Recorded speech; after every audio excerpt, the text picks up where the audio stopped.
કંડક્ટરની પરીક્ષાનું પેપર છે. શેની પરીક્ષા છે? કંડક્ટર. ડ્રાઈવરની નહીં, શેની? કંડક્ટર. એમાં વાક્ય છે fill in the blanks.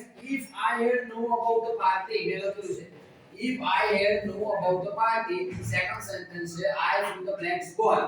તો આપણે 12 માં તો શું આવે છે? if એટલે કયું ફંક્શન? ઓકે, કન્ડિશન અથવા તો કન્ડિશન ઇન ધ પાસ્ટ. તો આપણે અહીંયા ખબર પડી જાય કે had એટલે ઇન ધ પાસ્ટ જ છે, રાઈટ?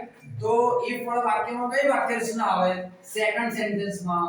તો કઈ વાક્ય રચના આવે? ચાર ઓપ્શનમાંથી good એવા આવે, did એવા આવે, would આવે, had આવે. તો બધાને ખબર છે કે કન્ડિશન ઇન પાસ્ટમાં કઈ વાક્ય રચના સેકન્ડ નંબરના સેન્ટેન્સમાં would વત્તા had વત્તા did. અથવા તો મોડલ ઓફ ધ કોઈ પણ આવે, should, would, બરાબર છે? તો would આપણે વાક્ય રચના કઈ would વત્તા had વત્તા did. તો અહીં ઓપ્શન તમારે જોઈ લેવાનો કે would have નંબર A. તો જવાબ શું આવે? would have કોણ તો આપેલું છે. સમજ્યા છે કે નથી સમજાતું?